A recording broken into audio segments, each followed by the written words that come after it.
This Cage Radio presentation is brought to you by Lucas Dyer at Fit Nutrition. He's a licensed and certified sports nutritionist. He works with both pro and amateur MMA fighters as well as jiu-jitsu practitioners. Would he really be the nutritional writer for Jiu-Jitsu Magazine and Collateral Damage MMA if he didn't know what he was doing? I don't think so. So give him a call today at 857-265-8655. And don't forget, tell him Mott sent you.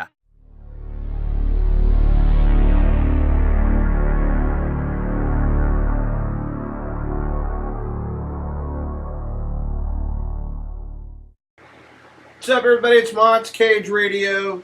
First video blog since I rebuilt the website. I redesigned my fucking office, moved some shit around. Cannot get the fucking lighting to work to put on my background, etc. and so forth.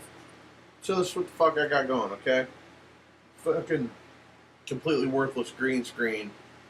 For those of you that don't know, I tried to put up a cloth green screen years ago when I started this motherfucker. I could never get the fucking wrinkles to keep from making shadows, so I painted the fucking wall green.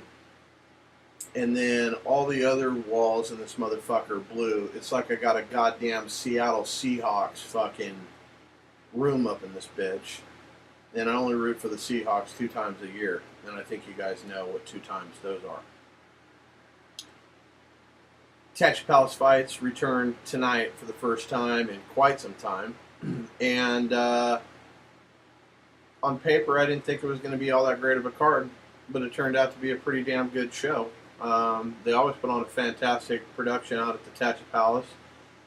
A lot of you guys were texting me tonight, Facebooking me, tweeting me, whatever, texting me, blah, blah, blah. Where's the stream? Am I going to do play-by-play? Whoopty-whoopty-woo. They didn't stream the fights, so unless you had a ticket, you didn't get to see the fights. And you guys missed a pretty damn good card. So I made some notes and whatnot. I was the official timekeeper tonight for the Tachi Palace. So first off, I want to thank Richard Goodman, Mary Moon, Rochelle, the rest of the Rogelio. Hell, I'll even thank that fucking Dodger piece of shit, Jacob Jeff, for allowing me to do that. First fight of the night was Alex Perez versus Jeff Carson, and I don't know what the fuck Jeff Carson was doing, but it didn't resemble anything that was fighting. Alex Perez, I don't know why he goes by the decision, because I think this is like his 5th win and a finish in a row.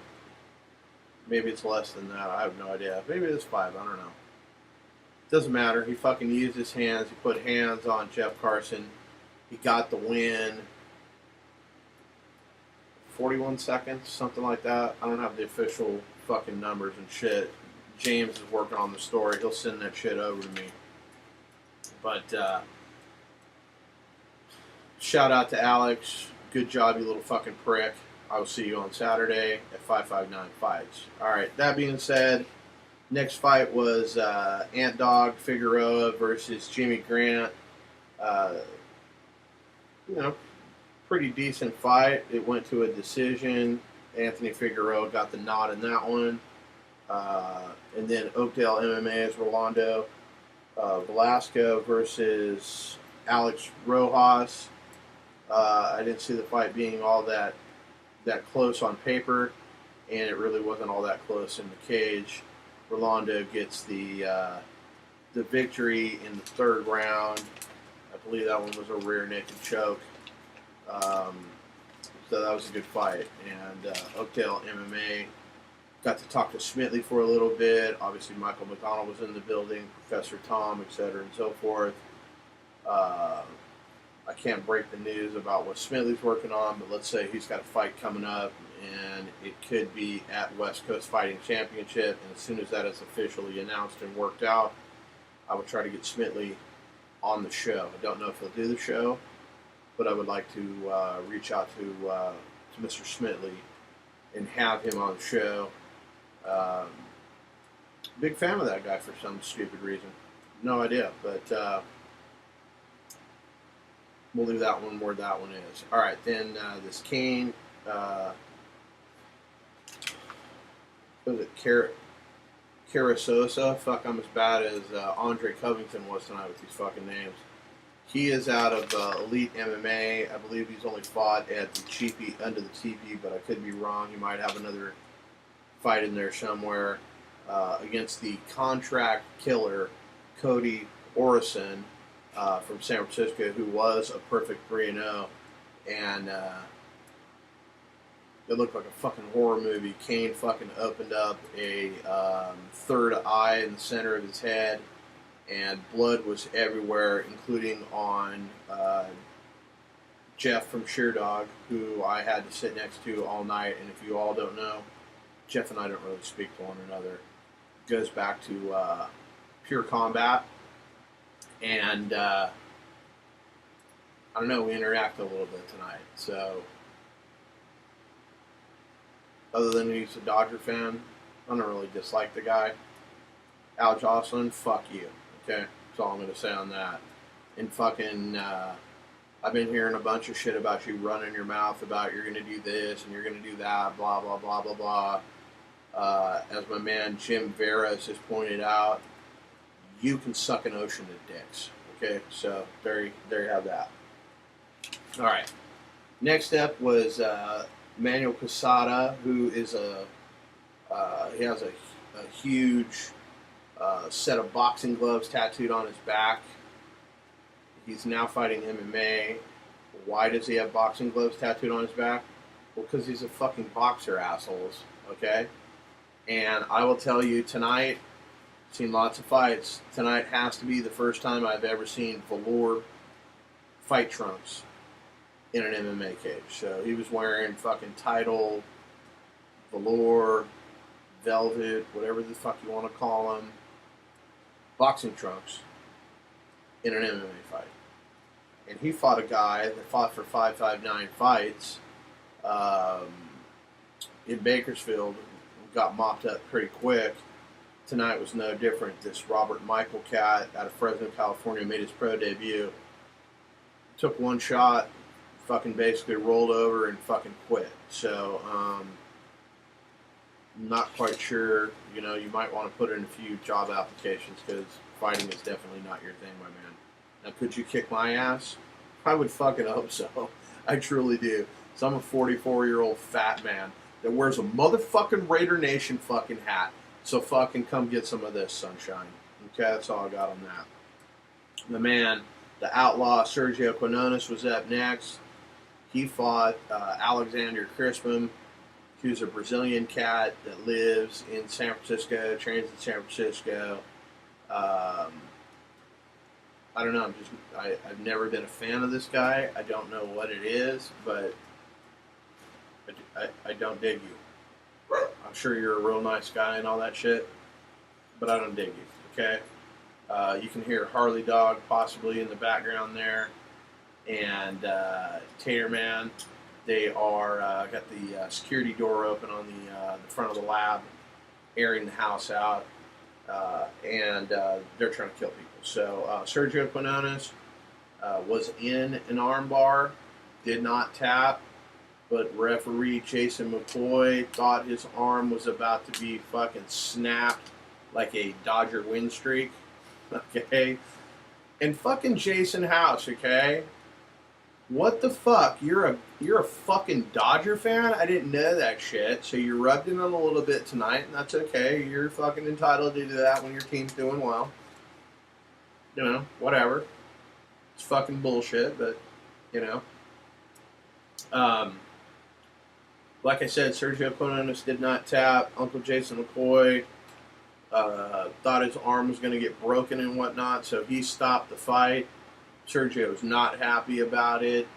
But, I mean, the referee's in there to protect the fighters and whatnot. If he thought your twig was going to get snapped like a Dodger win streak, maybe it was. I don't know. But basically, he saved Sergio's arm from being potentially snapped. And he definitely saved Richard Goodman and the Tachi Palace a deductible. So, there you have that. All right.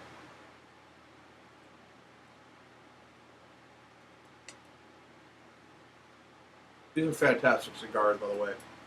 I bought a couple of sampler packs and whatnot, trying to test out some different brands. Nothing compares to the Diesel Unholy Cocktail. Fucking greatest cigars, okay? But I digress. All right, next up was Joey Cabezas versus Ricky LaGrange Jr. Ricky is out of Lake Forest, California, and he had an interesting set of pink, tight fight shorts, okay?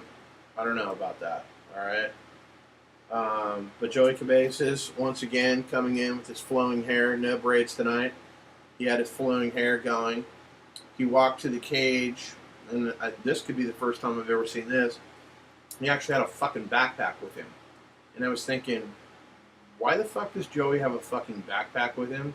The reason Joey had a backpack with him is when he took off his fight shorts, his fight shirt and his shoes, he put those into the backpack so I guess that they could be easily carried by his corner and not lost.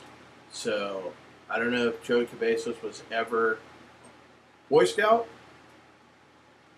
That was a Boy Scout-like maneuver right there, I'm just saying, alright? So, that was some good shit. And then the fight that, I don't know if you guys were most excited about, but I was most excited about, was Isaac De Jesus versus Darren Criss. As I made my way into the Tattoo Palace tonight, I saw Darren Criss, talked to him a little bit before, wished him good luck. Saw Isaac De Jesus when I actually entered the fight venue itself. Talked to him a little bit, wished him good luck. I consider both of those guys my friends. Don't like to see my friends fight. Central California MMA, Joshua Gibson was pretty adamant on Facebook that DC was going to win the fight because he's an elite guy, so like I totally get that, but man, I think you guys forget like Team Buhawe days, like how dominant all those guys were, and Isaac was definitely one of those dominant guys. I've seen Isaac have some couple of bad losses and whatnot, but tonight this had to be the strangest fight, one of the strangest fights I've ever fucking seen, ever, in all time. Like I said, I was the scorekeeper tonight, so Isaac comes in, he's throwing knees, and he may or may not have kneed Darren Criss in the nuts, but let's say that he did, and he might have. There's no video to look at. There might be video later. I have no idea what they have video cameras there, so those could come out later. I'm not quite sure. But basically, Darren Criss went to the ground, and then Isaac just went to fucking grounded pound city on DC. And then referee David Shirley, who I'm a big fan of, okay? If you don't like David Shirley, there's something fucking wrong with you. He's a good dude. Like that dude. Funny dude. Crazy fucking ground and pound. They stopped the fight. I stopped the timer, 1 minute and 25 seconds. He starts complaining that he's been kicked in the nuts or kneed in the nuts. David goes over to talk to Uncle Jason McCoy. They decide, well, it was a low blow. Fuck it, let's start this bitch again. I'm like, what the fuck? I've never seen anything like that, okay? They fucking start the fight again, and Isaac basically finishes the fight, ground and pound, touched DC on the chin a couple of times, sent him to the mat, pounded him out in 2 minutes and 20 seconds. So an extra 55 seconds after, 3-5 minute wait, something like that, so DC could recover. And Isaac De Jesus is back in the win column. So props to both of those guys. Excellent fight. Definitely Chris from FU News was right when he said it wasn't getting out of the first round. I think Chris said that, and if he didn't, well, I'm going to pretend he did because I can't fucking remember. Next up is the first title fight. King Art Arciniega versus Marcelo Casero. That fight went all 5 rounds. Ended in a fucking split decision. No idea what the fuck the other judge was watching, but I thought King Art won 4 rounds to 1. The judges saw it a lot closer like that. It was like 49-47, 49-48. I don't even know. It was all Arciniega. So I have no idea. I think it was Ralph McKnight was the other judge. Seriously, I have no idea what the fuck you were watching, sir. Zero idea what you were watching. But if you say so, yippee-ki-yay. But you're in no danger of picking the right fighter in that. I don't know what the fuck you're watching. Okay? Now the star's fucking gone out. That shit seriously pisses me off.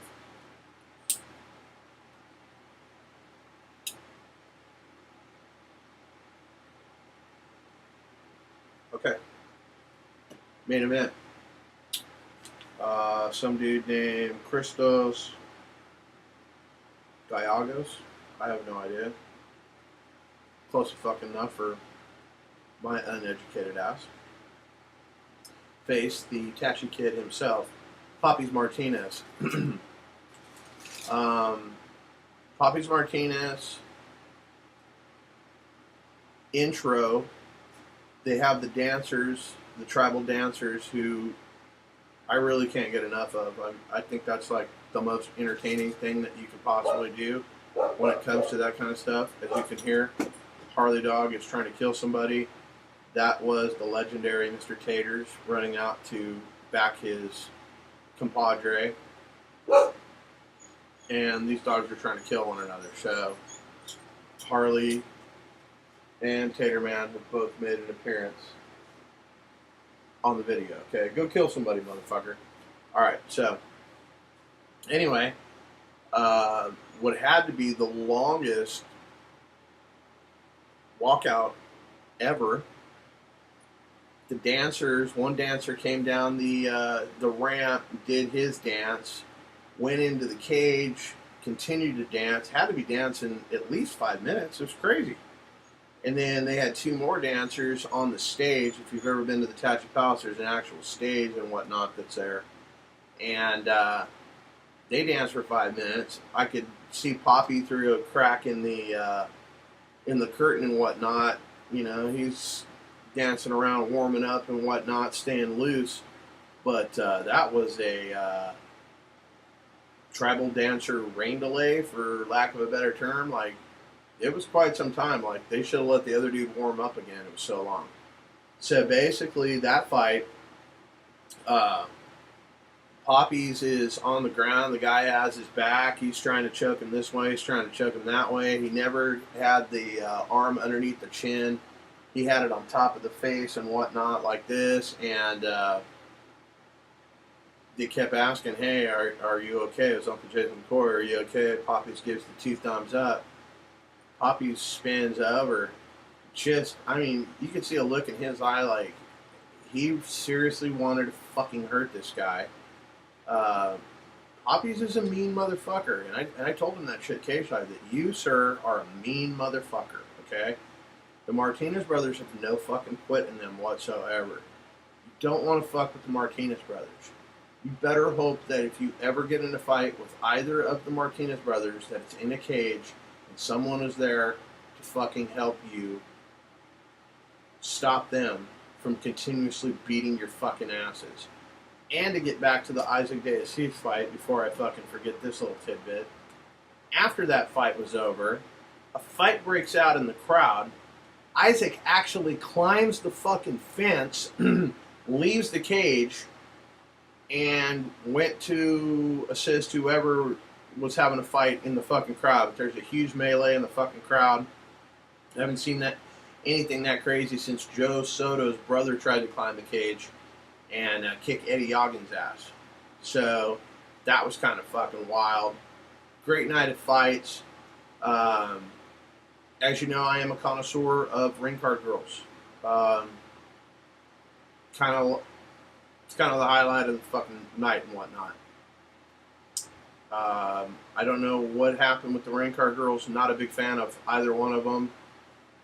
So hopefully they have a better contest next time and select some better Rain Car Girls. That is my real only criticism of the show, was the Rain Car Girls. Now, the girls that represented the Res Made brand, holy shit.com. This one chick, for lack of a better term, that was an onion. Okay, if you don't know what an onion is, that picture would be next to it in the fucking dictionary as an ass that would bring a tear to your eye for those of you scoring at home. So that pretty much is my super biased wrap of the Tachi Palace show. I will finish the cigar and I will start uploading the 2,500 photos that my man Manuel took. He was supposed to be in the media pit. Tachi Palace still shows Cage Radio love. Put my name right in the middle, right next to the main photographer for the Tachi Palace. So it goes Tachi Palace, Cage Radio is number 2 right there. It's good shit. Okay, but my guy Manuel actually took one of the camera stands, so he stood over the fence and he had unobstructed shots into the cage all night long from above the cage and into the action. So that was good stuff. Shout out to Manuel, appreciate your continued help. My man James doing the complete write-up, etc. and so forth. So that's, like I said, should be emailed over here, and I will post all the official results. So the website numbers are going fucking nuts. I don't really know what I'm doing different, but I've climbed 1.2 million spots in the rankings within the last week and a half, 2 weeks, something like that. So it's good shit. Okay, so Bellator is coming to Visalia. I think that is probably the next show that I will be at. West Coast Fighting, obviously, I'm going to be at that. I'm going to submit my credentials. I don't know, maybe Bellator lets me into their first pay-per-view show. If they do, I won't know how to fucking act. I doubt they will, but it's a possibility with the fucking numbers the way they are. So I'm climbing the rankings. I think I'm ranked like 346,000 in the United States. And when you think about all the fucking porn sites that are out there, Cage Radio has a few more fucking visitors than some of these porn sites. I'm just saying, alright? That's a fact, Jack. Alright, so for everybody at the show, for Ace Dog, for Harley Dog, for Tatum Dog, and the Hillbilly Dog Mafia, the Godfather of the 559, yours truly, I just want to say, good night now!